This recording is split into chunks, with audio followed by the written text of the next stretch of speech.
I am in favor of the DREAM Act, and I want to make that really clear.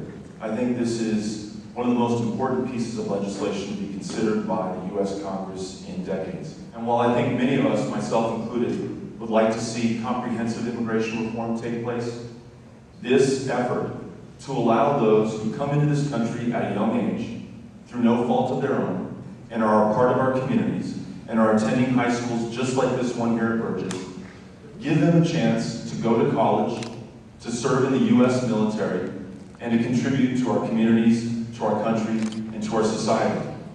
Why would you take somebody who spent 18 or 19 years of their life in the United States, and in all ways except on paper is a U.S. citizen, and then send them back to Mexico or to any other country that they're from, right as they're about to achieve their highest earning potential and their ability to give back to this community? I think the current law is misguided and at its worst inhumane. The DREAM Act begins to correct some of this, and that's why I fully support it. Say we cannot punish the children for the sins of their father. I agree that we need to find a way. Comprehensive reform, immigration reform, should include some sort of a guest worker program, should allow these children to go to schools that don't require a 24-month requirement, because that keeps them in the shadows. The idea is for them to be productive, tax-paying citizens. We're prohibiting them, we're hindering them, we're keeping them in the shadows. So I oppose legislation by patch process. It's time to take comprehensive immigration seriously. We're divided enough, our communities are also divided, and our nation is too divided, and this is an issue that we've kicked down the road for far too long. We need someone in Washington who has the willing and the fortitude to work immigration. I think No Child Left Behind was a well-intentioned piece of legislation that unfortunately has failed miserably. The intentions were noble. Let's hold our schools, our teachers, our principals, and our students and parents accountable for their achievements in the classroom. We all want to see that. We know that the biggest part of our property tax bill comes from the school district. We want to know that our money is well spent. We know that our children are our future. We want to make sure that they're getting the best possible education. None of us can disagree with those aims. Unfortunately, high-stakes testing, with all the money and the power and the resources tied to it, breeds the kind of problems that we've seen in school districts throughout the country as people try to game the system in order to achieve results to get those promised big profit returns. I think that we need to scrap No Child Left Behind completely. The problem with it is that it is uniform. El Paso is unique. We're a border state. All border states are different. So perhaps we need legislation that isn't one size fits all, rather than to scrap a program that highlighted and showed the deficiencies in our educational system. No Child Left Behind is similar to Race to the Top, except Race to the Top actually pays the school districts for performance. That, in my view, encourages corruption at the school level.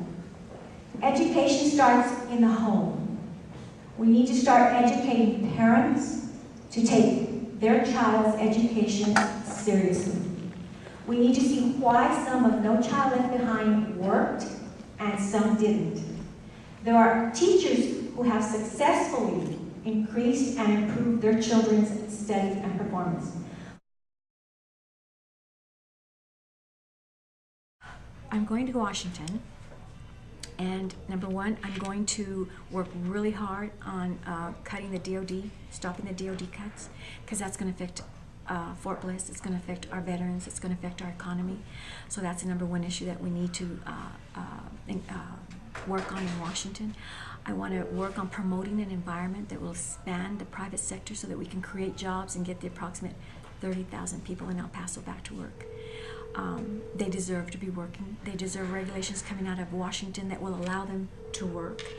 And the reason it's so important is we have people graduating, unfortunately, going back to their homes with their parents They want a job, they deserve a job. They put 4 years of delayed gratification, I call it, in college. Let's give them an opportunity to go out there and experience what the job, what the private sector can do for them.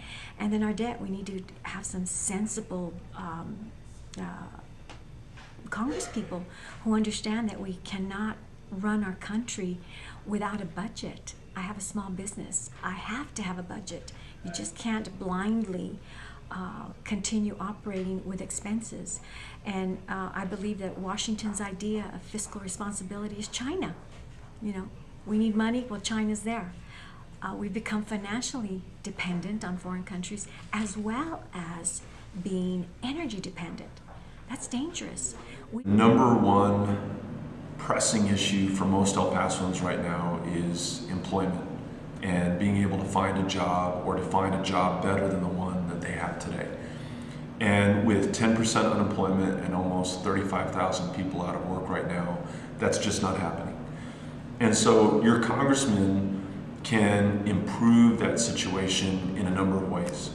One of them is our international ports of entry, our bridges that connect El Paso and Juarez, the US and Mexico, and making sure that those bridges run far more effectively and efficiently than they do now. When you have people waiting 2 or 3 hours to cross those bridges into El Paso on foot or in a car, you are economically and in so many other ways shooting yourself in the foot every single day here in El Paso. Because ultimately those lines will become so long and the wait will become so unbearable for the people now crossing that they'll stop crossing. And we'll stop getting students at UTEP from Juarez, and we'll stop getting shoppers in our stores here in El Paso from Juarez, and we'll stop getting people who are critical to the way our economy functions in El Paso and in America from Juarez and from Mexico.